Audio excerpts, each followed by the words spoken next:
The rocks fly through the air like birds of hate.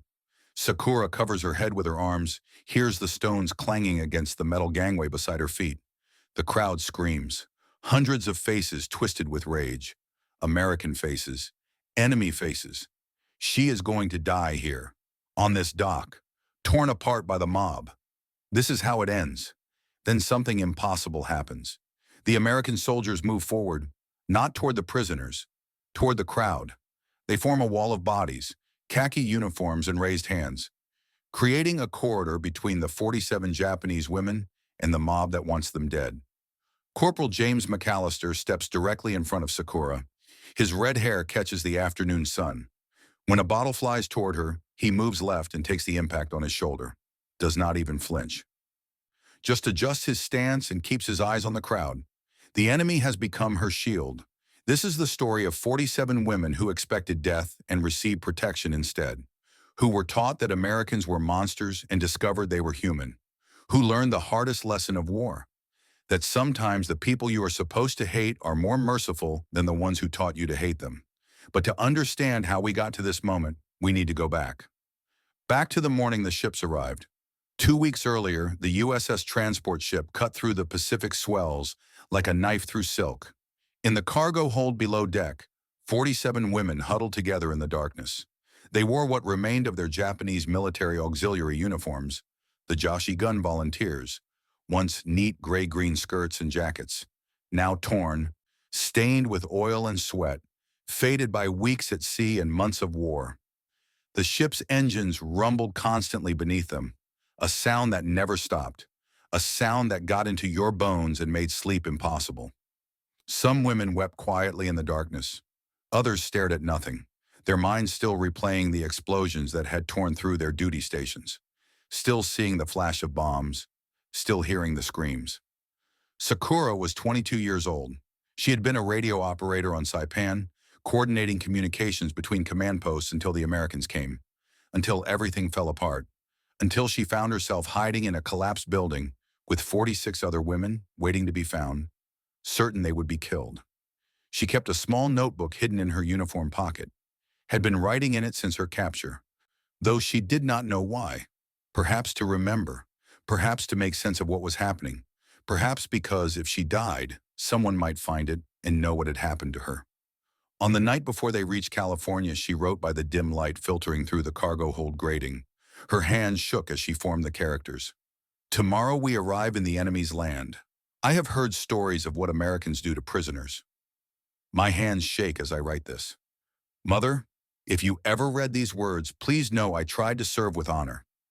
She closed the notebook and slipped it back into her pocket.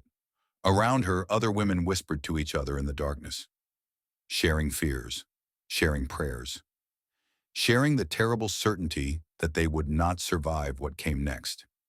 Chio, the oldest among them at 35, had been a senior nurse. She had seen things during the war that had hollowed out her eyes and made her voice flat, but she still tried to hold them together, still tried to give them purpose. We stay together, she said quietly. We maintain dignity. Whatever comes, we face it as Japanese women, with honor. Some of the younger women nodded. Others just cried. Hana was only 20 years old, the youngest. Her brother had died at Guadalcanal. She had volunteered for military service after receiving news of his death, wanting to serve as he had served. Now she sat in the corner of the hold, her knees pulled up to her chest, rocking slightly. They will kill us, she whispered. The propaganda said Americans torture prisoners, especially women. Akiko sat across from her, rigid and still. 28 years old, daughter of a general, raised with the strictest code of military honor. Her father had told her before she left for service that death was preferable to capture, that surrender was the ultimate shame. Death is preferable to dishonor, Akiko said now, her voice hard. We should have died in battle. This captivity is worse than death. Chio looked at her with tired eyes. We did not choose captivity. We were found. We did not surrender. We were captured. There is a difference. Is there? To the people back home, we are tainted, forever shamed. Then we will live with that shame. But we will live. The argument was old. They had been having it for 2 weeks. Neither side would win. because both sides were right. As dawn broke on August 12, 1945, the women were ordered on deck. They climbed the ladder from the cargo hold on stiff legs, their eyes adjusting to the bright morning light. The fog was lifting, revealing the city behind the waterfront, buildings rising into the sky, untouched by war. For women who had lived through constant bombing raids in the Pacific, the sight was strange and unsettling. America looked whole. America looked powerful. America looked like it had never been touched by the war that had destroyed Japan. Then they heard the noise. At first it was just a rumble, like distant thunder. But as the ship moved closer to the dock, the sound grew louder, sharper, more focused. It was voices, hundreds of voices, screaming voices. The women pressed against the rail, trying to see through the fog. And then the fog lifted enough for them to see the crowd. Civilians packed the dock. Men, women, some teenagers, their faces red with anger. Their fists raised in the air. American flags waved violently above their heads. Handmade signs bobbed in the crowd. "Remember Pearl Harbor. Killers. Send them back." The screaming was so loud it seemed to shake the air itself. It seemed to have physical weight, pressing against them like a wave. Sakura's legs went weak. She grabbed the woman next to her for support. Around her, others began to cry. One woman whispered, "This is how we die." Another made a small sound like a wounded animal. They had expected punishment. Yes, they had expected prison.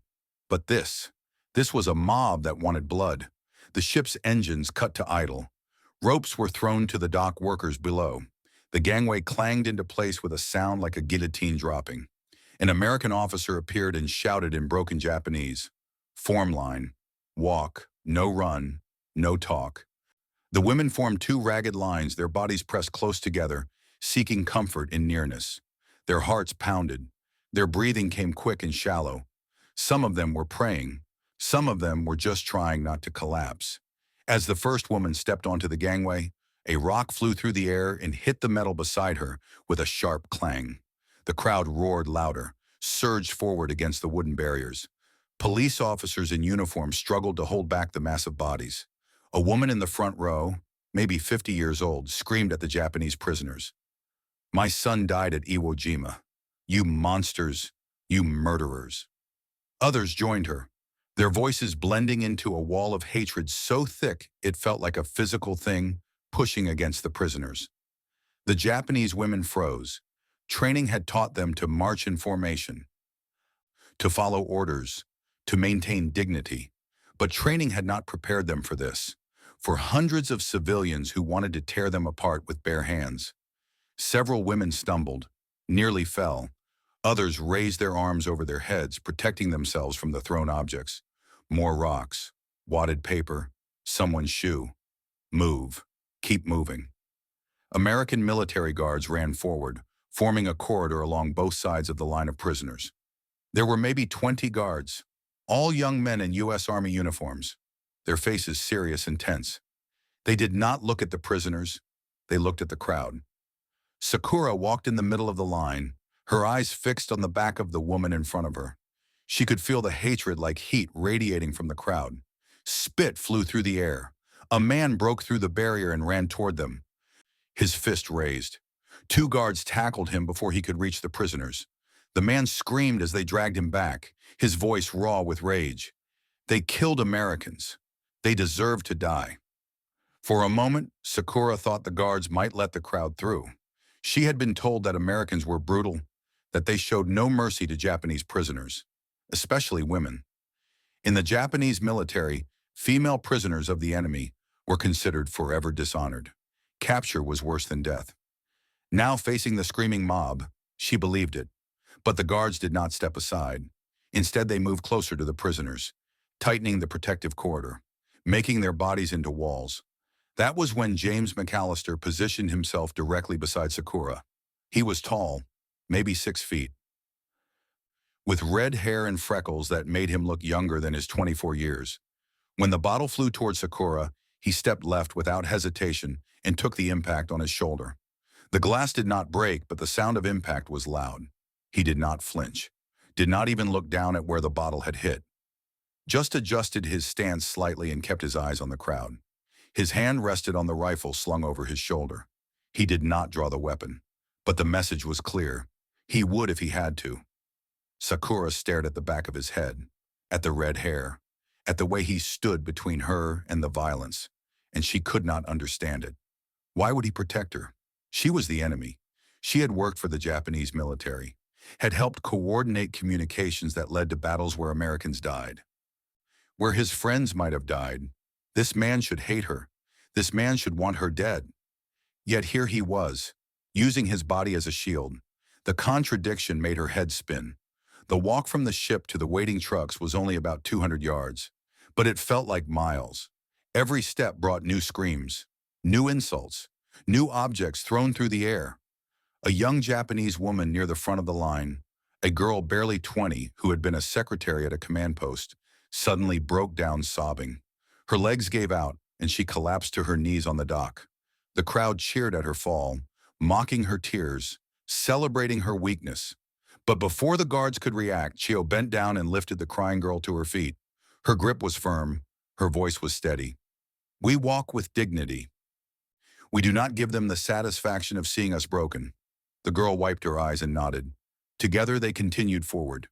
3 military trucks waited at the end of the dock. Their canvas covers rolled back. The guards directed the women toward them, working quickly now. The crowd was getting more aggressive. More people were trying to break through the barriers. Police whistles shrieked. Someone threw a glass bottle that shattered on the ground near the prisoners, sending sharp fragments across the wood. In! Get in now! One of the officers shouted, pointing at the trucks. The women scrambled up, helping each other into the truck beds. There were no seats, just hard metal floors. They pressed together, trying to make room for everyone.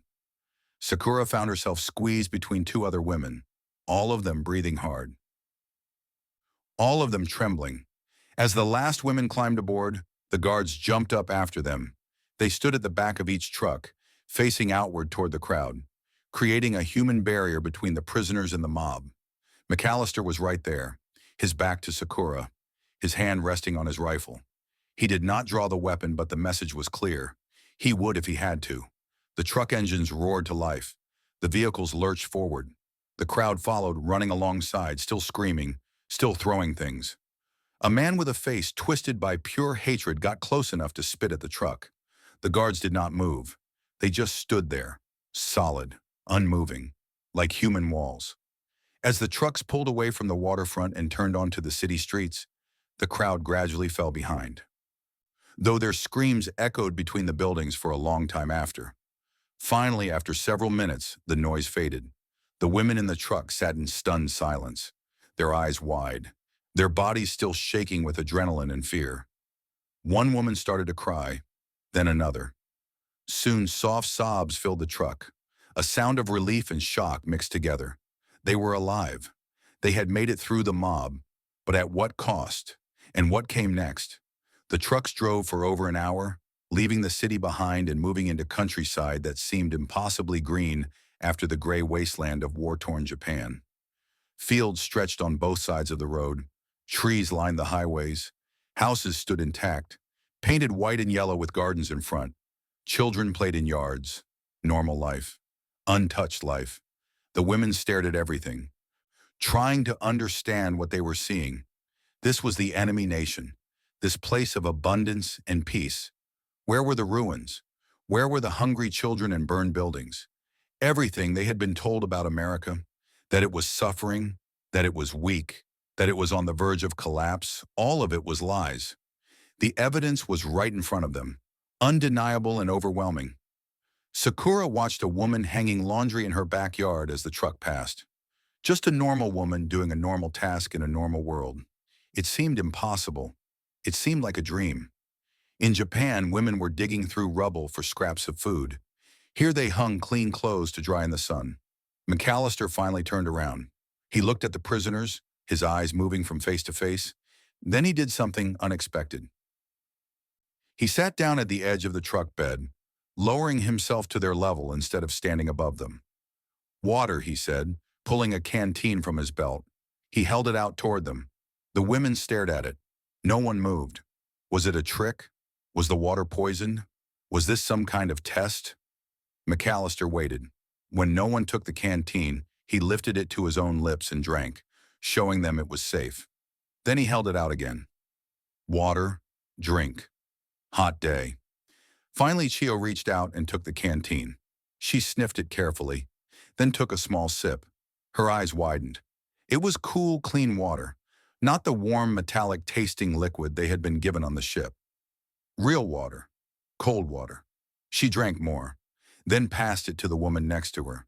The canteen moved from hand to hand.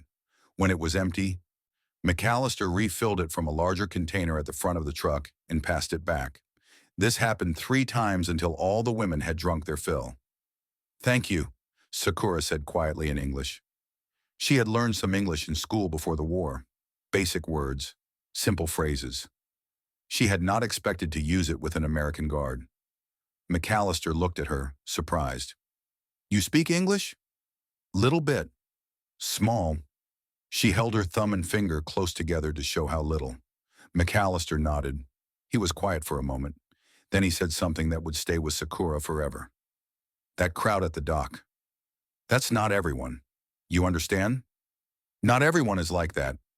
Sakura was not sure she understood all the words, but she understood the tone.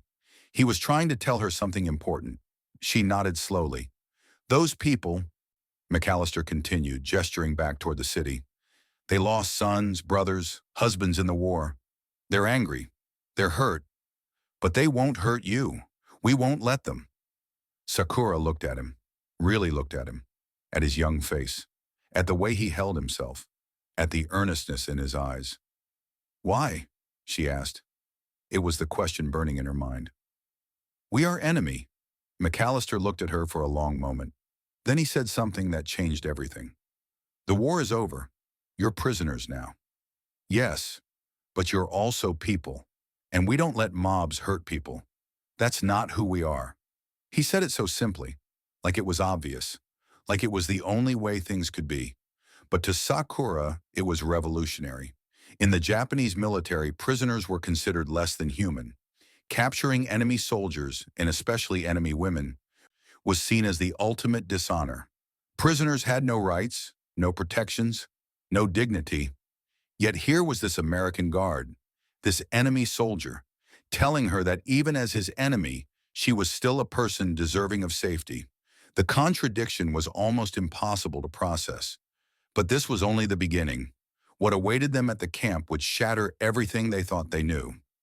The trucks finally pulled through the gates of what the guards called Camp Norton, a temporary holding facility in the Central Valley of California.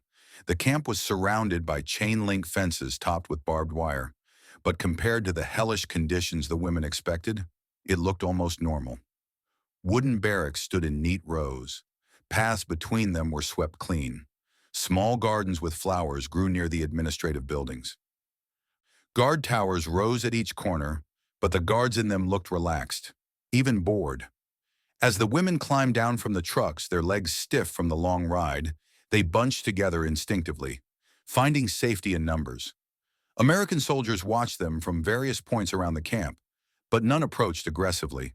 An officer with gray hair and glasses walked forward, holding a clipboard. "I am Major Roberts," he said in slow, careful English. "This is your camp until we determine your final placement. You will be treated according to the Geneva Convention for prisoners of war. You will receive food, shelter, medical care, and clothing. You will work, but work will be light and paid. You will not be harmed." A Japanese-American woman in U.S. Army uniform stepped forward. Lieutenant Sarah Chen. She was young, maybe 30, with a serious face. She translated everything into Japanese.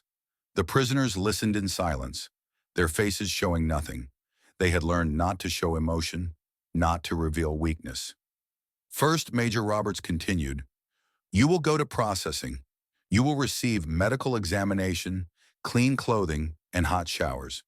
Your belongings will be cataloged. Any personal items not considered dangerous will be returned to you. You will then be assigned to barracks and given your daily schedule." The word showers sent a ripple of fear through the women. In Japanese propaganda, they had been told that American showers were actually gas chambers. that this was how the Americans would execute them, that the kindness was just a trick to make them compliant before the killing began. Several women grabbed each other's hands, preparing for the worst. But Major Roberts just nodded to a female officer standing nearby, a woman in her 40s with kind eyes. She gestured for the prisoners to follow her. "Come on, ladies, let's get you cleaned up." The processing building was long and narrow, divided into sections. First came the medical station where American nurses waited with stethoscopes and blood pressure cuffs. The prisoners were examined one by one. Weight, height, temperature, blood pressure, examination of any wounds or illnesses.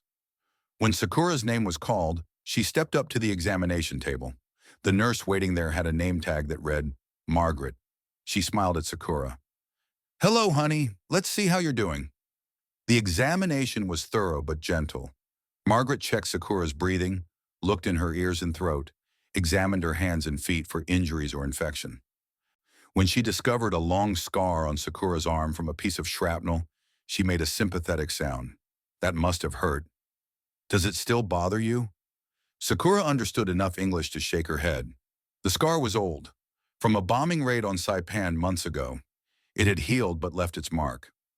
Margaret made notes on her clipboard, then handed Sakura a small paper cup with 2 white pills inside.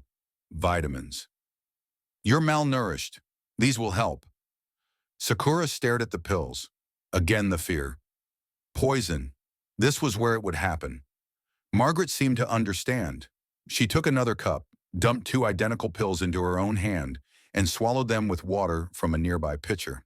Then she smiled and pointed at Sakura's cup. "Your turn." Sakura swallowed the pills. They tasted bitter but not unusual, not like she imagined poison would taste.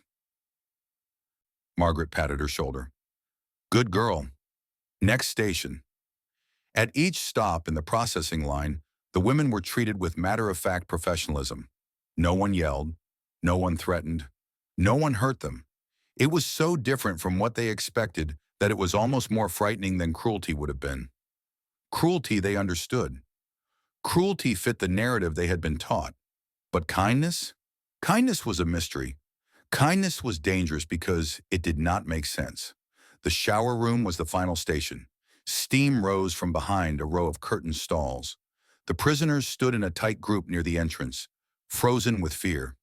This was it. This was where the executions would happen, where the gas would come, where they would die choking and convulsing while the Americans watched. Several women began to cry. Others prayed quietly. Akiko stood rigid, her jaw clenched, preparing to die with whatever dignity she could maintain. Lieutenant Sarah Chen stepped forward. She spoke to them in Japanese, her voice calm and measured. "I know what you've been told. I know you think the showers are something terrible. They're not. They're just showers. Hot water and soap. That's all. Watch." She walked into one of the stalls, fully clothed, and turned on the water. Hot water streamed out, creating clouds of steam. She put her hand under the stream, letting the water run over her fingers. Then she walked back out, her uniform sleeves soaked. "See? Just water." Still no one moved. Lieutenant Chen sighed. "I'll tell you what. I'll be right here the whole time. The door stays open. If anything bad happens, which it won't, you can run out. But you need to wash. You've been on a ship for 2 weeks. You need to be clean for your health." Finally, Chio stepped forward. Her face was set with determination. "I will go first. If I die, you will know." She walked into a stall, her back straight, her head high. The other women held their breath. The water turned on. They heard the sound of it hitting the tiles. A long moment of silence. Then they heard something else. A long, deep sigh of relief. Chio's voice came from behind the curtain, speaking in Japanese. "It's real. It's just water. Hot water and soap. Real soap." One by one, the other women entered the stalls. When Sakura's turn came, she found herself in a small space with white tiles, a shower head above, and a bar of white soap on a metal dish. She turned the knob and hot water burst out. Warmer than anything she had felt in months. Warmer than she remembered water could be. She stood under it, letting it soak her hair, her skin, washing away the grime and oil and salt and fear. She picked up the soap. It smelled like flowers, Roses, maybe. Or lavender. In Japan, toward the end of the war, soap had become impossible to find. People washed with ash and water, or nothing at all. But here was real soap, thick and white, the kind her mother had used before the war. Sakura began to cry. She could not help it. The tears mixed with the shower water running down her face.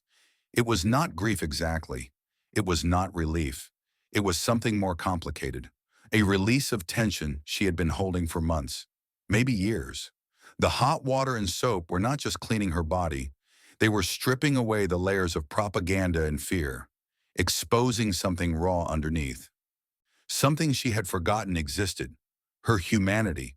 When she finally turned off the water and stepped out, a clean towel and fresh clothing waited on a bench.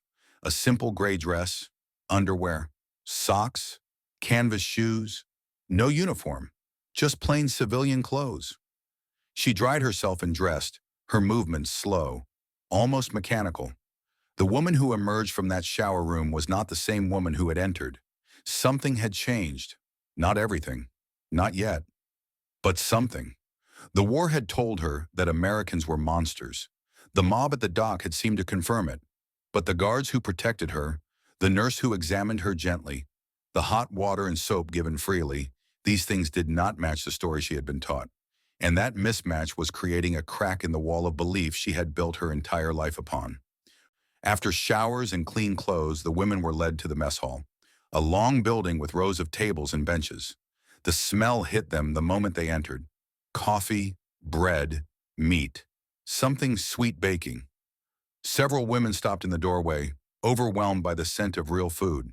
They had not eaten since early morning, just a small bowl of rice on the ship. Now it was late afternoon, and their stomachs were empty and cramping with hunger. But still fear held them back. Food could be poisoned. This could still be a trap. The kindness could still be the cruelest trick of all. The mess hall was already half full of American soldiers, eating their lunch. The soldiers looked up when the prisoners entered. Conversation stopped mid-sentence. The silence was thick and uncomfortable. Some soldiers stared with curiosity. Others with obvious dislike. A few turned away, refusing to look at the Japanese women at all. But then an older soldier, a sergeant with gray at his temples, stood up and walked to the serving line. He filled a tray with food, 2 slices of bread, a scoop of beef stew, carrots, a cup of coffee. He walked to an empty table, sat down and began to eat. Completely normal, completely calm, a demonstration that the food was safe. Major Roberts appeared and gestured to the prisoners. Form a line. Get your food. Sit and eat. Slowly, hesitantly, the women moved forward. Sakura found herself at the serving counter, where a cook in a stained white apron plopped a large spoonful of beef stew onto her plate. She stared at it. There were chunks of meat, actual meat floating in thick brown gravy. 2 slices of white bread appeared next to the stew. Then carrots. Then a cup filled with dark coffee. It was more food than she had seen in a single meal in 6 months. She carried her tray to a table where other prisoners were already sitting. They all stared at their plates, unsure. Finally, Chio picked up her spoon and took a small taste of the stew. Her eyes closed. For a moment, she said nothing. Then she whispered, "It's good, it's real." That was all the permission the others needed. They began to eat, tentatively at first, then faster, their hunger overcoming their fear. Some women ate so quickly they made themselves cough. Others ate slowly, as if trying to make it last forever. Sakura bit into the white bread. It was soft and slightly sweet. Nothing like the hard black bread of wartime Japan. The butter melted on her tongue. The stew was rich and warm. The meat was tender. She wanted to cry again, but she forced herself to keep control. Not here. Not in front of everyone. Around the mess hall, the American soldiers had resumed eating and talking, though many still glanced at the prisoners occasionally. McAllister sat at a nearby table. He caught Sakura's eye and gave a small nod. She nodded back, unsure what it meant, but feeling somehow that an understanding had been reached. They were enemies, but they were also somehow sharing a meal, eating in the same room, breathing the same air. And that simple act was more revolutionary than any speech or declaration could have been. Then Akiko suddenly dropped her spoon. It clattered against her plate with a sound that made everyone look. She stood up, trembling. In Japanese, she said, "This is wrong. This is a trick. They are fattening us for slaughter. We are dishonoring ourselves by accepting this." Chio looked up at her with tired eyes. "Sit down, Akiko. The food is real. The kindness is real. Kindness from the enemy is poison. Don't you see? They are breaking us." Other prisoners were watching now. Some agreed with Akiko. Others looked uncertain.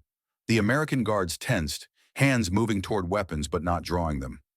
Lieutenant Chen approached and spoke quietly to Major Roberts, translating what was happening. Roberts listened, then spoke calmly. "Tell her she doesn't have to eat if she doesn't want to. But the food will be here 3 times a day. We will keep offering it." "That's what the rules say," Chen translated. Akiko stood there shaking. Then slowly she sat back down. She did not eat, just stared at her plate with tears running down her face. In that moment, Sakura understood something profound. Akiko was right to be afraid, but not of violence. She was afraid of kindness, because cruelty they understood. Cruelty fit the narrative they had been taught. Cruelty confirmed everything they believed about Americans. But kindness destroyed everything. Kindness forced them to question, and questioning was far more terrifying than any torture could be. After the meal, the women were assigned to barracks, given bedding, told the schedule. That night, lying on a real cot with a real mattress and pillow, Sakura pulled out her notebook and wrote by the dim light of the lamp. Day 1 in enemy prison. They protected us from mob, gave us hot water, fed us real food. Nothing makes sense. Either everything we were taught was lie or this is most elaborate cruelty ever devised. Tomorrow will tell us which. But even as she wrote it, she did not believe it was cruelty. Already the walls were beginning to crack. Already doubt was seeping in. Already she was beginning to see that the monsters she had been warned about were just men, young men, far from home, following rules they believed in. And if they were not monsters, then what did that make everything she had been taught? What did that make the war? What did that make her own nation's treatment of prisoners? These were dangerous questions, questions that could break a person if they thought about them too long. She closed the notebook and tried to sleep, but sleep would not come easy, because tomorrow would bring more kindness, more contradictions, more cracks in the wall, and eventually that wall would crumble completely, leaving her standing in the ruins of everything she had ever believed, with only one truth remaining, that mercy, even from the enemy, is the most powerful force in the world, and the most devastating. The bell rang at 6 in the morning. Sakura woke to sunlight streaming through the barracks windows, warm and golden. For a moment she forgot where she was. Then memory crashed back. The dock, the mob, the guards, the showers, the food, all of it real. Around her, other women were stirring, sitting up slowly, looking at each other with expressions that mixed confusion with something like wonder. They had survived the night. No one had come to hurt them. No one had dragged them away. They had simply slept in real beds with real blankets. The contradiction was almost unbearable. Breakfast was rice porridge, grilled fish, pickled vegetables, and hot tea. Simple food, but more than enough. After breakfast, they were organized into work groups, some assigned to laundry, others to the vegetable gardens, a few to help in the kitchen. The work was light. Nothing like the grueling labor they had done during the war, and they were paid. A small amount in camp scrip that could be spent at the canteen. The canteen was a revelation. Inside a small wooden building, shelves held items that seemed impossible. Chocolate bars, cigarettes, writing paper, pencils, even small toiletry items like toothbrushes and hand cream. Sakura stood in front of the chocolate display for a full minute, just staring. Hershey bars stacked neatly on the shelf. In Japan, chocolate had disappeared years ago. Even military officers rarely got any. But here, in a prisoner of war camp, it sat on shelves available for purchase. She bought a Hershey bar with her first week's wages. That night, lying on her bunk, she bit into it. The sweetness exploded in her mouth. She ate it slowly, making each bite last, while around her other women did the same with their own small treasures. Hana whispered in the darkness, "This makes no sense. Why did they give us chocolate?" No one had an answer.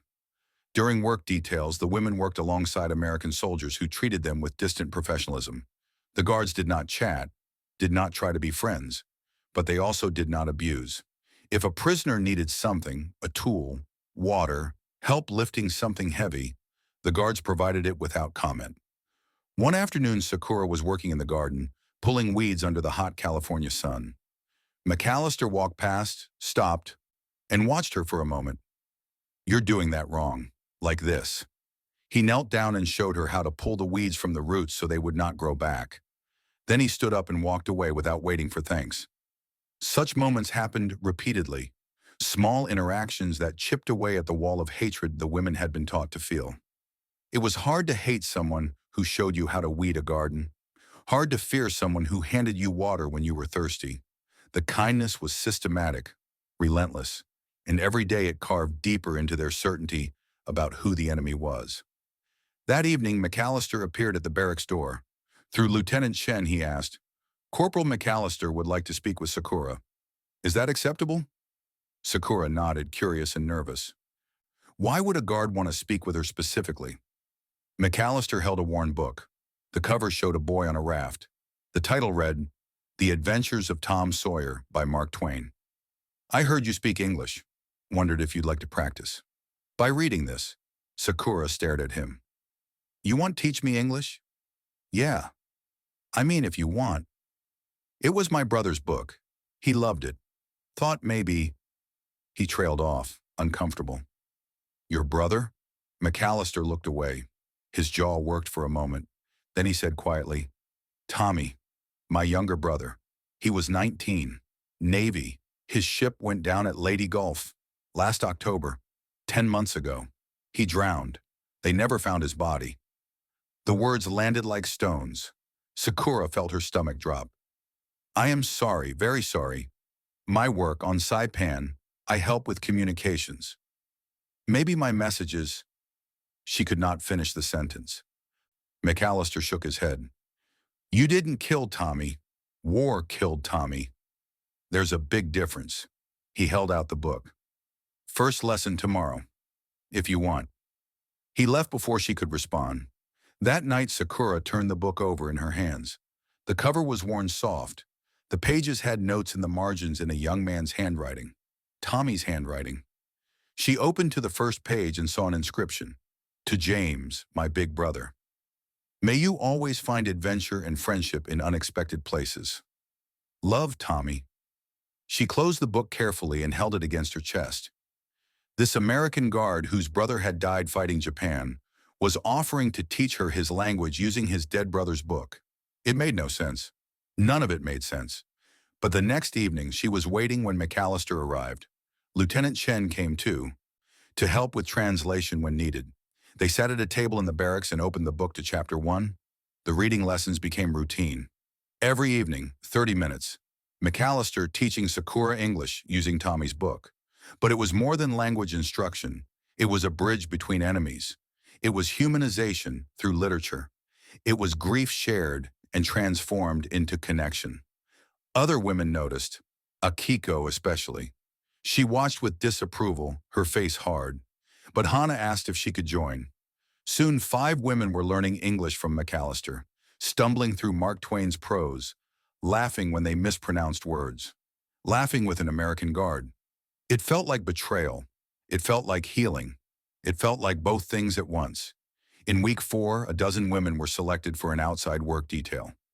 They would help at a local farm, harvesting vegetables for both the farm and the camp's food supply. Guards would accompany them, but the assignment meant leaving the camp, seeing more of America. The truck drove through a small California town on the way. Women pressed against the sides, staring at everything. The main street lined with shops, windows full of goods, people walking with shopping bags, children playing in a park. Everything normal, untouched by war. At the farm they met the family, a man in his 50s, weathered by sun and work. His wife, a practical woman with kind eyes. 2 teenage daughters, Susan and Mary. The family was clearly uncomfortable at first, kept their distance, spoke to the guards rather than to the prisoners. But as the day wore on and the work continued, the distance began to shrink. At lunchtime, the farmer's wife brought out sandwiches and lemonade for everyone, including the prisoners. She set the trays down, hesitated, then spoke directly to the women. "You all work hard. Eat." Sakura bowed without thinking, the deep Japanese bow of gratitude. The farmer's wife looked surprised, then nodded and walked away. During the lunch break, Susan, the 16-year-old daughter, came and sat near the prisoners. She did not speak at first, just watched them eat. Finally, she asked, "Do you speak English?" Sakura nodded. "Little bit. What's your name?" "Sakura. I'm Susan. It must be scary, being so far from home." Sakura did not know how to answer. Scary, yes, but also confusing and strange, and nothing like what she had expected. She just nodded. Susan looked like she wanted to say more, but her mother called her away. As she left, she turned back. "I'm glad you're here. I mean, I'm glad you're okay." It was a small moment, barely anything, but it lodged in Sakura's heart like a splinter of unexpected warmth. That afternoon, Susan returned during a break. This time she brought something, a photograph. She held it out for Sakura to see. "This is my cousin, Danny. He was at Pearl Harbor, on the USS Arizona." The photograph showed a young man in navy whites, grinning at the camera, maybe 20 years old, full of life. "He died when the ship exploded. He was my favorite cousin. We were really close." Sakura's breath caught. This girl had lost family to Japan, yet here she was, showing kindness to a Japanese prisoner. "I am very sorry." "So sorry." Susan studied Sakura's face. "You're about the same age as Danny would be now. 22, 23, 22. Yeah, you could have been friends. In a different world." She put the photograph away. "My mom says I should hate you, all of you, but I can't. You're just people. People who got caught up in something bigger than any of us." A pause, heavy with meaning. "Do you think we'll ever stop hating each other?" "Countries, I mean." Sakura thought carefully about the English words. "I do not know, but maybe people can stop, before countries do." Susan smiled sadly. "Yeah, maybe." Akiko had been working nearby. She heard the entire conversation. When they returned to camp that evening, she exploded in the barracks. "You fraternize with them. You smile. You laugh. You accept their food. You forget who you are." Chio stood up, her voice calm but firm. "We have not forgotten. We are surviving." "Surviving as what? As traitors? As dogs who eat from the enemy's hand?" Hana spoke quietly from her bunk. "They have not hurt us. Not once." "Not yet." Akiko's voice shook. "They are waiting. Breaking us first. Making us compliant. Then the real punishment comes." Sakura looked up from where she was writing in her notebook. "I do not think it is coming. I think this is it. This is how they treat prisoners. With rules. With mercy. Mercy from the enemy is poison." But Akiko's voice cracked on the last word. She was not as sure anymore. None of them were. In week 6 came the announcement that prisoners could write letters home. Paper and pencils were provided. Letters would be censored, but anything not containing military information would be sent. Sakura sat at a table staring at blank paper. How could she tell her mother the truth? That she was clean, fed, treated well, that she ate meat and bread every day, that she had chocolate? In her mind, she saw her mother in their small apartment in Osaka, if it still stood. When Sakura had left for military service 2 years ago, food was already scarce. By now, with Japan defeated and occupied, conditions must be unbearable. Her mother was probably surviving on scraps, boiling weeds for soup, standing in long lines for a handful of rice, while Sakura ate beef stew and butter bread. The guilt was crushing. Different women handled it differently. Some wrote simple lies. "I am being treated according to military law. Do not worry, I am strong." Some could not write at all, just sat with tears running down their faces, unable to put words to paper. Chio wrote honestly, "Mother, I do not know how to tell you this. The enemy feeds us well. We have shelter and medicine. I am ashamed to be healthy while you suffer. But I want you to know I am alive. I will come home when they allow it.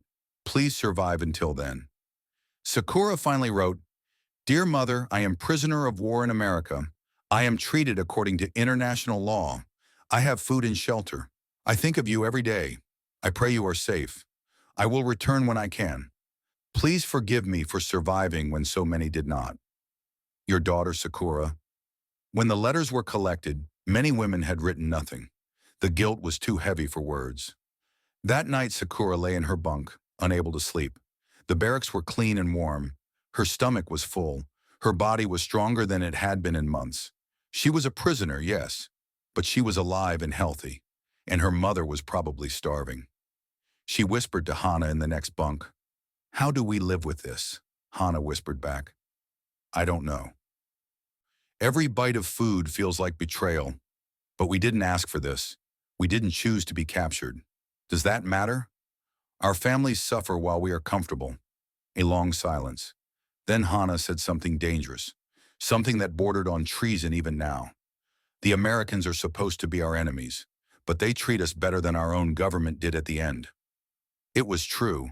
In the final months of the war, the Japanese military had provided almost nothing for auxiliary personnel. Rations had dwindled to almost nothing.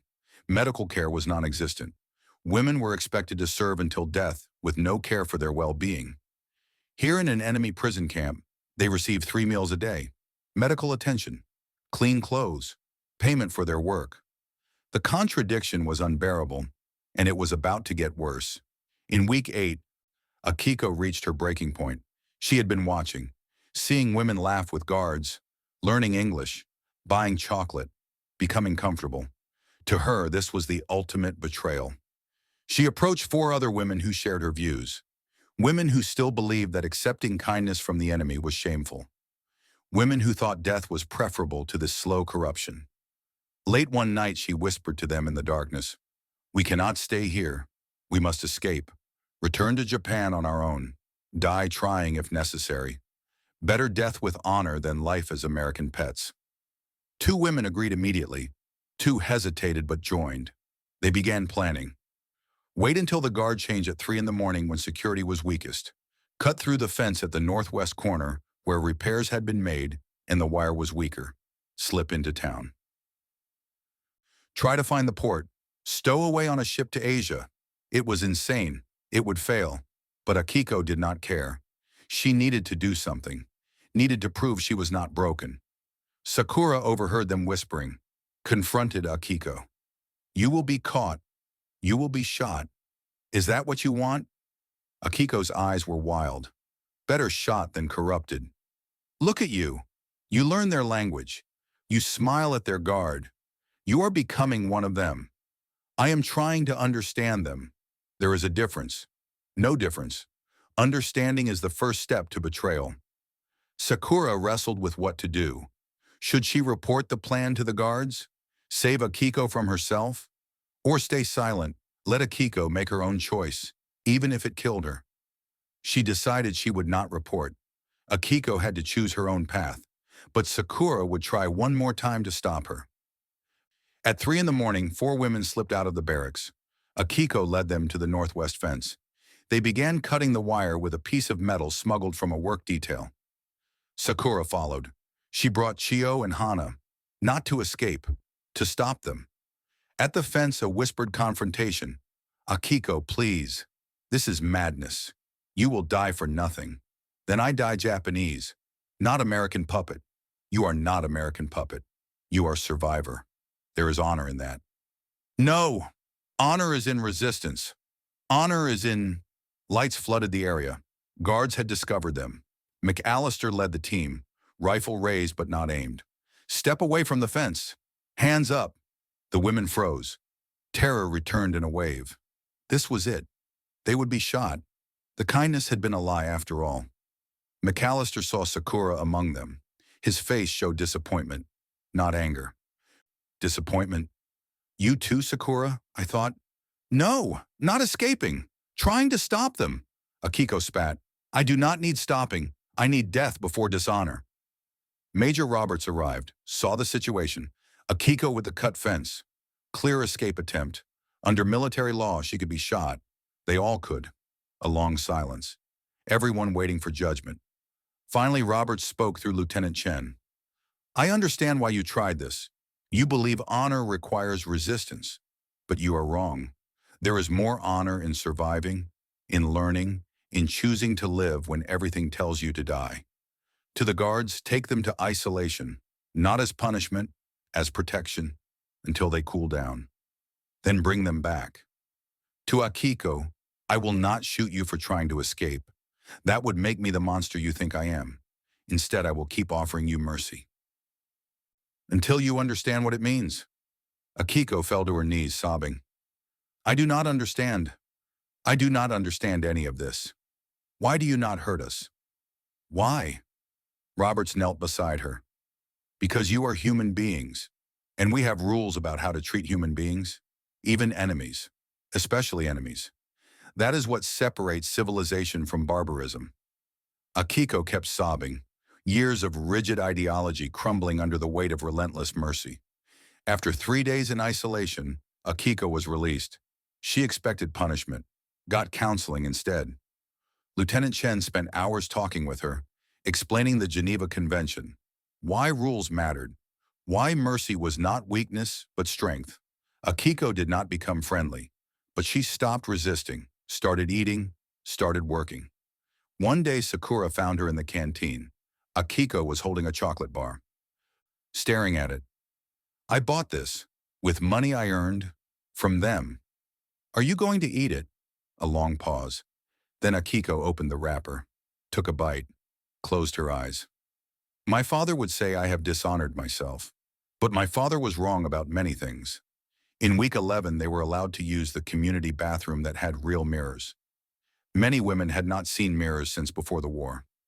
Sakura stood in front of one and barely recognized herself. Her face had filled out. Her cheeks had color. Her hair was shiny, no longer dull and brittle. Her eyes were clearer. She looked healthy, alive. She touched her face with her fingers, pressing against her cheeks, making sure the reflection was real. Behind her, other women were gathering at the mirrors, all of them transformed. In 3 months of American captivity, they had gained weight, regained their health, regained their humanity. Hana stared at her reflection. We look Japanese again. For months we looked like ghosts. Now we look like people. Chio gripped the edge of the sink, tears running down her face. I should be ashamed.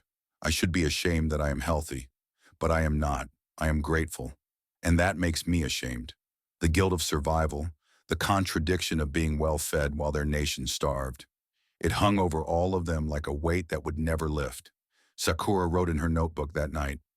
Today I looked in a mirror and saw a stranger. She looks like me, but she is not the woman who left Japan. That woman believed what she was told. This woman has questions with no answers. The Americans call us prisoners, but my body has never been more free. The war is over, but the battle in my heart is just beginning. The next afternoon, while working in the garden, Sakura saw McAllister sitting alone. He was staring at a letter in his hands. His face was pale. His eyes were red. Without thinking, she approached.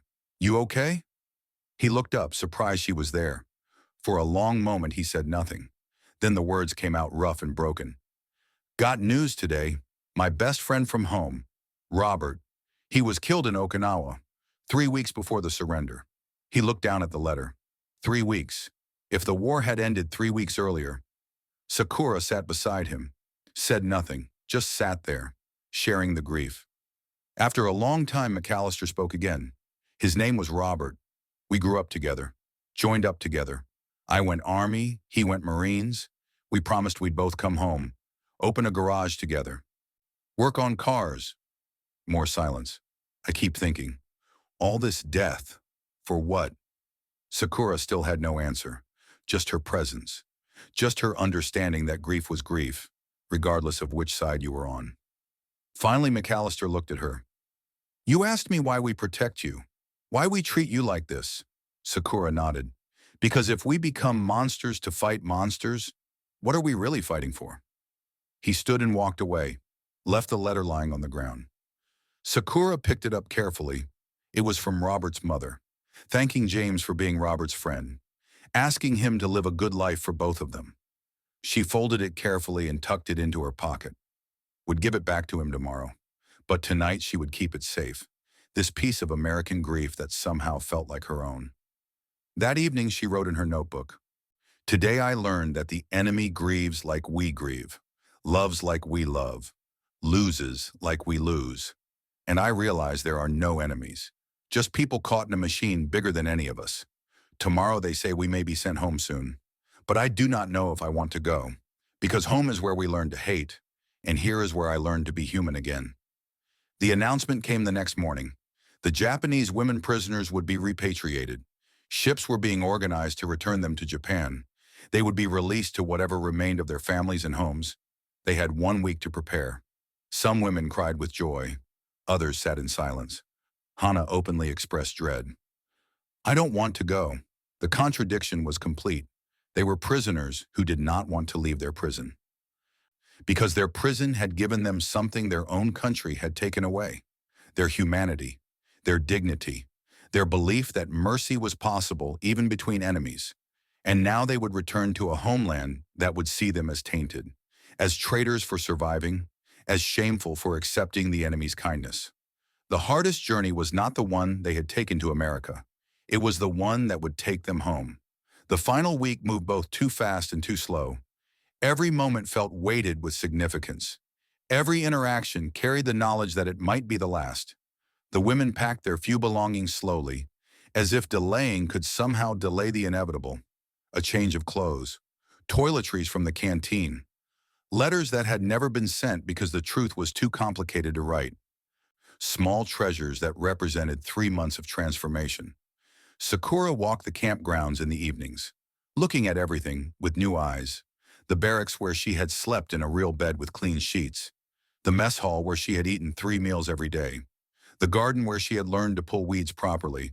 The spot where McAllister had sat reading his friend's letter while she sat beside him in silence. All of it had been her prison, but it had also been her sanctuary.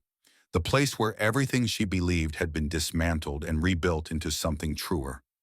Something harder to carry, but more honest. She thought about Japan, about what awaited her there. Ruined cities, starving people. Occupation forces everywhere. Shame. Would her mother still be alive? Would their home still stand? And if Sakura told her mother the truth about her captivity, that she had been treated well, fed well, kept safe, would her mother believe her? Or would she think Sakura had betrayed their nation by accepting the enemy's kindness? These were the questions that kept her awake at night, staring at the ceiling, listening to other women whisper their own fears in the darkness. On the second to last day, McAllister found Sakura in the laundry. He was holding a small paper bag. He held it out to her without meeting her eyes. For the journey. Inside were 3 Hershey bars and a pack of crackers. Sakura stared at them, then at him. "Why?" He shrugged, still not looking at her. "You'll be hungry on the ship. Food isn't great during transport. I cannot take this. It is yours. I want you to have it." He paused. "Look, I know we were enemies. I know my country and your country did terrible things to each other. But you're just a person. You didn't start the war. You just got caught up in it, like all of us. So take the chocolate, and when you eat it, remember that not all Americans were your enemy." Sakura felt tears prickling her eyes. She bowed deeply, the formal Japanese bow of profound gratitude, lower than she had bowed to anyone in years. "Thank you for everything, for protecting me at the dock, for teaching me English, for treating me like a human being, for sharing your grief with me." McAllister looked uncomfortable with her gratitude, but he nodded. "Good luck, Sakura. I hope you find your family. I hope you rebuild your life. I hope you heal from your brother's death, and your friends." They stood in silence for a moment. 2 people from opposite sides of a terrible war, sharing a moment of understanding that transcended all the propaganda and hatred. Then McAllister pulled Tommy's book from his jacket, the worn copy of Tom Sawyer. He held it out to her. "I want you to have this too." "No, I cannot. It was your brother's." "That's why I want you to have it." Tommy believed in understanding people, in learning about different cultures. He would have wanted someone to read his book who appreciated it, who learned from it.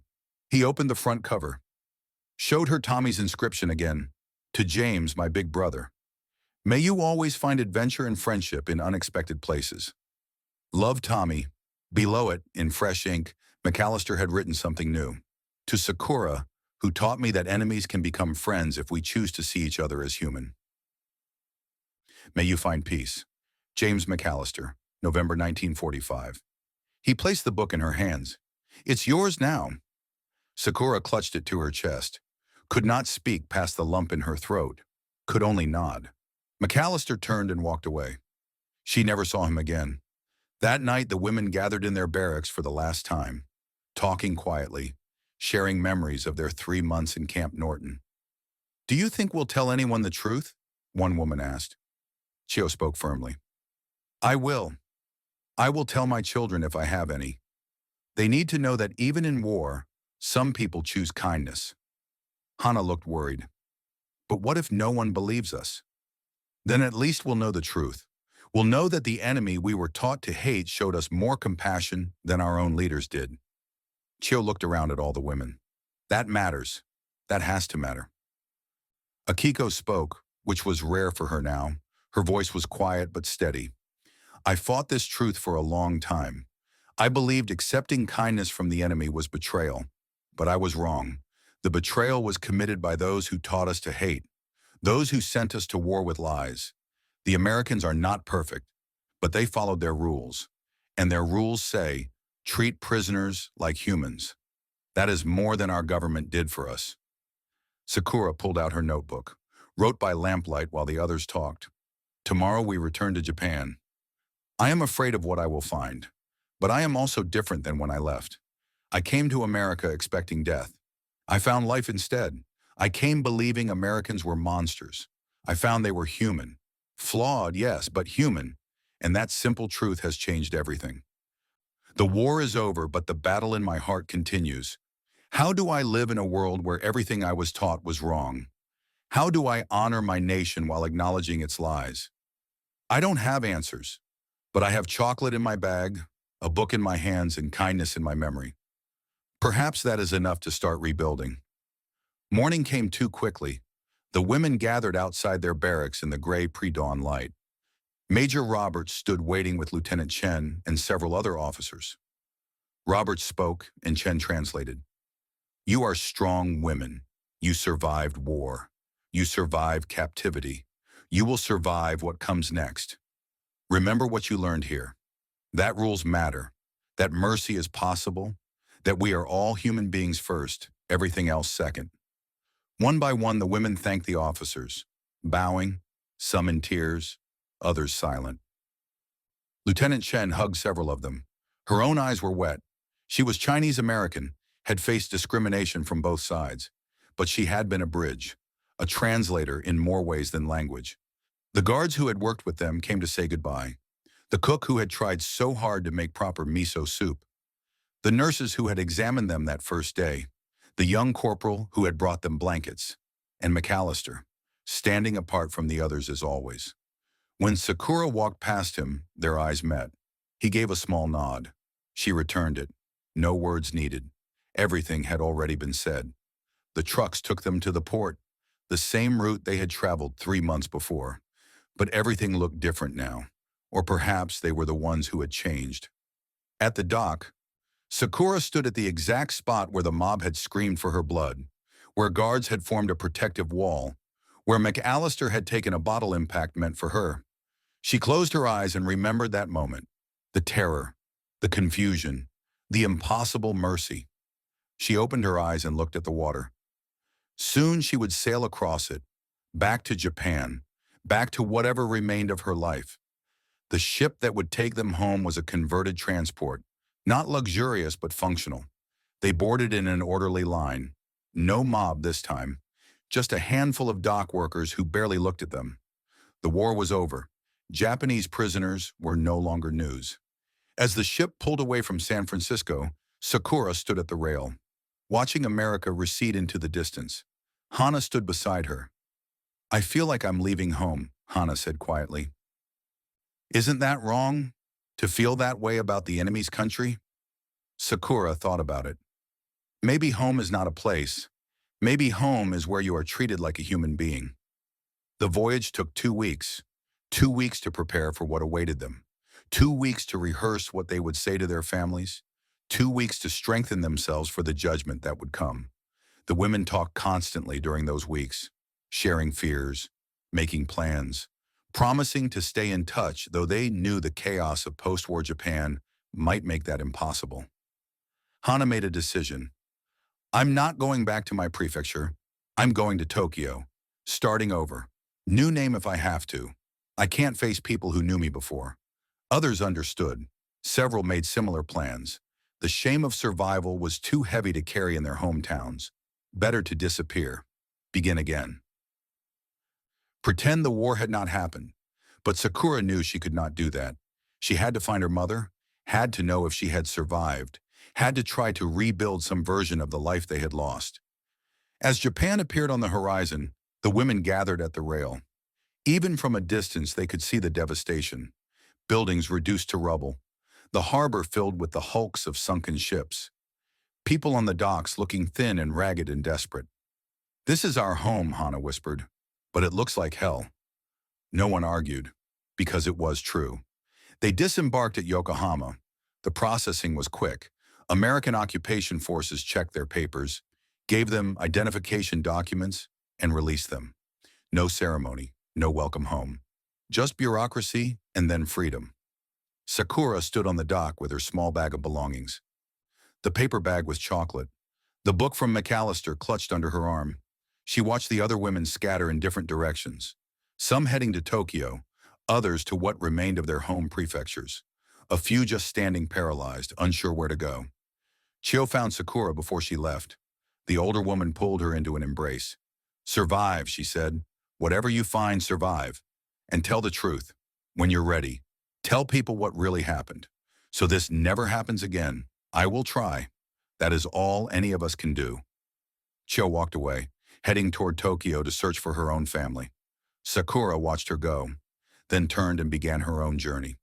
It took 3 days to reach Osaka. The trains were running, but barely. Damaged tracks, stations destroyed, long delays. She shared crowded cars with other refugees. No one talked much. Everyone was too exhausted, too broken, too busy just surviving.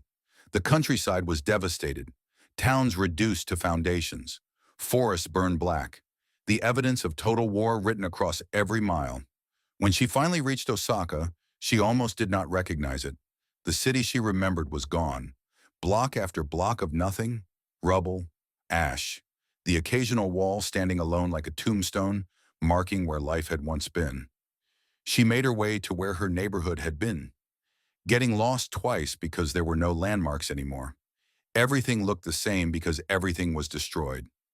Finally, she found the corner, recognized it only by the position of an old well that had somehow survived. The house was gone, but near the well, someone had built a makeshift shelter from scrap wood and metal sheets. And sitting outside that shelter, staring at nothing, was her mother. Sakura stopped, barely recognized her. Her mother's hair had gone completely white. Her face was gaunt. Her eyes were hollow. She looked like she had aged 30 years. Mother. Her mother's head turned slowly. She blinked, stared like Sakura might be a ghost. Sakura? You are alive? Sakura ran to her, fell to her knees. Alive. I am home. Her mother touched her face with shaking hands, checking that she was real. Then her expression changed. She was seeing Sakura clearly now, seeing her healthy face, her decent clothes, her body that showed no signs of starvation. You were captured. It was a statement, not a question. Yes, I was a prisoner of war, in an American camp. Something crossed her mother's face. Pain, confusion. The complicated grief of a parent glad her child survived but devastated by how she survived. They took care of you, the Americans. They fed you. Sakura nodded, could not speak past the lump in her throat. Her mother looked away, at the ruins surrounding them. Your aunt died in the firebombing. Your cousins, all gone. We starved here, ate anything we could find. Weeds, bark. Things I will not speak of. Watch people die in the streets every day. She looked back at Sakura. And you were being fed by the enemy. Not an accusation, just truth. Painful, complicated, unbearable truth. I know, Mother, I know, and I will carry that guilt forever. But I survived to come home, to help rebuild. Is that not worth something? Her mother stared at her for a long moment, then pulled Sakura into her arms, held her tight. Of course it is worth something. You are my daughter, you are alive, that is everything. They stayed like that, holding each other, mother and daughter, survivors of different hells, connected by blood and love, and the shared weight of survival. 5 years passed, years of rebuilding, slow, painful, grinding work. Japan rose from the ashes, but it was not the Japan that had been. It was something new, something changed, occupied by the Americans who had defeated it, fed by American aid, shaped by American influence. Sakura married a teacher named Hiroshi, a kind man who did not judge her past. They had a daughter, named her Yuki after the friend from the camp who had become like a sister. Sakura found work as a translator for the occupation forces. It was controversial. Some called her a collaborator, but she used the English McAllister had taught her. Put Tommy's book to use, built bridges between the occupiers and the occupied. She told her daughter stories, carefully chosen stories about the war, about courage and sacrifice and survival. But she did not tell the whole truth. Not yet. Someday when Yuki was older, she would tell her about the camp, about the guards who protected them, about the chocolate and the book, about learning that enemies could be human. But for now, she kept those memories private, wrote about them in her notebook, added entries over the years, documenting not just what had happened, but what it meant. In 1950, she wrote, 5 years since my return, Japan is rebuilding, slowly, but rebuilding. I found Mother. She survived in a refugee camp. When I told her I was a prisoner of Americans, she wept and apologized for my shame. I told her there was no shame. She did not understand. How could she?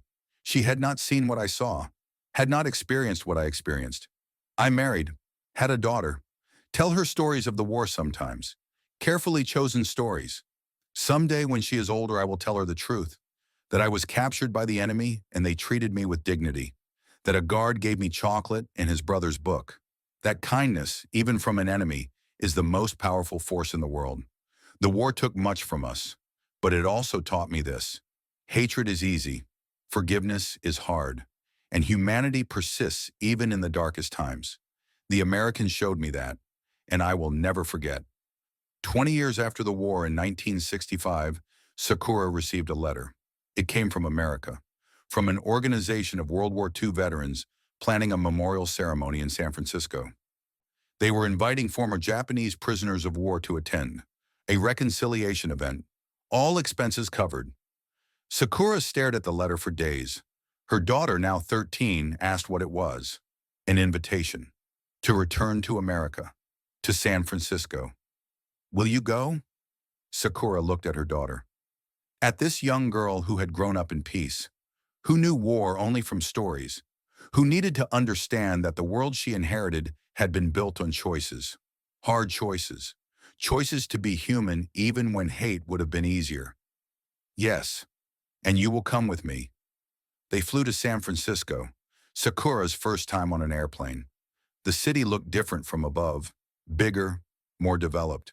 But when they landed and took a taxi to the waterfront, she found the dock, the same dock where she had arrived 20 years before. She stood at the exact spot where the mob had screamed for her blood, where guards had formed a protective wall, where McAllister had taken a bottle impact meant for her. Yuki stood beside her, looking around curiously. What is this place, Mother? This is where I arrived in America, as a prisoner, 20 years ago. Were you scared? Terrified? There was an angry mob, hundreds of people. They wanted to kill us. What happened? American guards stood between us and the mob, protected us even though we were the enemy. Yuki thought about this. That was brave. Yes, it was brave, and it was right. And it changed everything.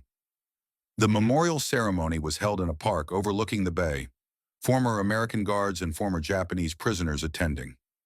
Many had not thought they would see each other again. Many had wondered if the others had survived. Sakura searched the crowd, looking for red hair, freckles, an Iowa farm boy grown older, and then she saw him. McAllister was standing near the edge of the ceremony, 44 now, hair still red but fading, heavier, wearing civilian clothes. Tired eyes but a peaceful expression. Their eyes met across the space. Recognition was instant. Both froze. Then Sakura walked toward him. Yuki followed. Corporal McAllister? He turned fully. Stared. Sakura? I never thought I would see you again. I never thought I would return to San Francisco. But your people invited us. For reconciliation. I'm glad you came. I've wondered. Hoped you made it home okay. I did. Found my mother. Built a life. This is my daughter. Yuki. Yuki bowed slightly as Sakura had taught her. McAllister bowed back, remembering. They walked together while Yuki explored nearby. 20 years collapsed. They caught up on everything. McAllister had gone back to Iowa, taken over the family farm, never married. The war had changed him too much. He had become active in veteran reconciliation efforts, stayed in touch with Major Roberts, who had retired. Sakura shared her life, marriage, daughter, teaching English, using his lessons, building bridges. Do you still have it? He asked. The book? Always. It is my most treasured possession. Have you read it to your daughter? Many times. In English. She loves Tom Sawyer's adventures. McAllister smiled. Tommy would like that. They stood at the railing overlooking the bay. The sun was setting, painting the water gold and orange. You asked me once why we protected you, McAllister said. Why we treated you the way we did. I remember. You said that's not who we are. That was part of it. But there's more. We protected you because if we didn't, we'd become what we were fighting against. Cruelty for cruelty, hate for hate. Tommy died fighting that. I wasn't going to dishonor his death by becoming it. Sakura nodded.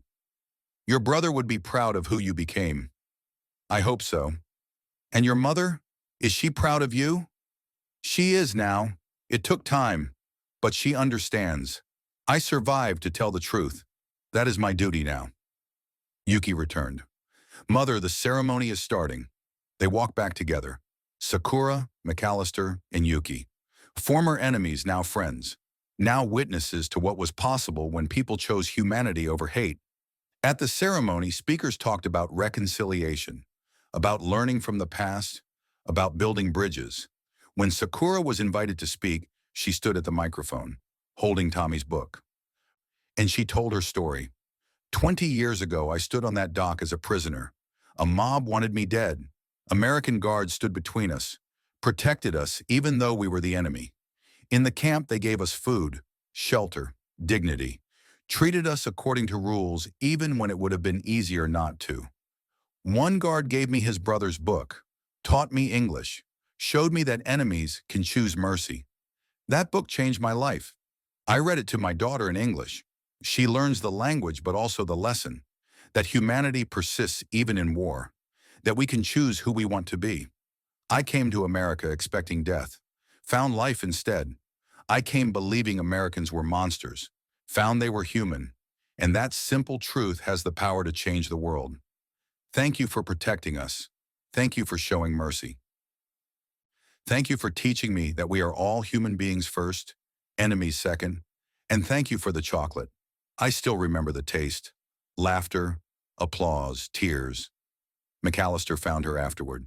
That was beautiful. It was true. Yeah, that's what made it beautiful. That evening they returned to the dock. Sakura, Yuki, and McAllister. The sun was setting behind the Golden Gate Bridge. The water reflected gold and orange and red. This is where it started, Sakura said. My transformation. My understanding. Mine too, McAllister said. Seeing you all. Protecting you. Teaching you. It healed something in me. Something Tommy's death had broken. Yuki asked, Mr. McAllister, were you scared? When you protected my mother from the mob? He thought about it. Yes. But more than scared, I was determined. Determined to be better than my worst impulses. To honor my brother by choosing mercy over revenge. That was brave. So was your mother. Coming here. Facing people who once wanted her dead. Telling her truth. That takes more courage than I ever had. Sakura looked out at the water. The war ended in 1945. But for me, it truly ended today. Coming back to this place. Seeing you again. Knowing that what we experienced was real. That kindness from the enemy is possible. That mercy is stronger than hate. I will teach this to my daughter. She will teach her children. And maybe someday we will live in a world where this is not an unusual story. Where treating enemies with dignity is normal. Where mercy is expected, not surprising. Until then, I will keep telling the truth. And I will keep this book. She held up Tommy's book. As a reminder that even in the darkest times, light persists. And that light is a choice we make. Every single day. They watch the sun set together. Former enemies, current friends, living proof that humanity transcends war. Sakura opened the book to the front page, showed Yuki the inscriptions. Tommy's to James, James's to Sakura. Someday, Sakura said, you will pass this to your daughter, and the lesson will continue. Yuki nodded solemnly. I will, Mother, I promise. The sun disappeared below the horizon. The bay turned dark. Lights began to glow across San Francisco. The city that had once represented terror now represented something else. Hope, understanding, the possibility of reconciliation. They walked back to their hotel together. 3 people connected by history and mercy. 3 people who had learned that the walls we build between us are nothing compared to the bridges we can choose to create. And above them, the stars came out. The same stars that had looked down on a war that killed millions. The same stars that now look down on a world trying to heal, trying to learn, trying to be better than its worst moments. The story of 47 women and the guards who protected them became part of that healing. A reminder that even in war, we can choose mercy. That even between enemies, humanity can persist. That the greatest victory is not in defeating your opponent, but in refusing to become a monster in the process. This is their story, and it is true. Of the 47 Japanese women prisoners held at Camp Norton, all survived and returned to Japan. Sakura taught English for 40 years and became an advocate for United States-Japan friendship. Corporal James McAllister remained on his Iowa farm and mentored young veterans struggling with war trauma. They stayed in contact until McAllister's death in 1989. Tommy's book remained in Sakura's family and is now displayed at the Japanese American National Museum in Los Angeles. This is their story, and every word of it matters. Because in a world that still struggles with hate, still builds walls between people, still sees enemies everywhere, we need to remember that another choice is possible. We need to remember the guards who stood between prisoners and a mob. We need to remember the chocolate and the book and the English lessons. We need to remember that mercy, even from the enemy, is the most powerful force in the world. And we need to remember that humanity persists, even in the darkest times, especially in the darkest times, because that is when it matters most.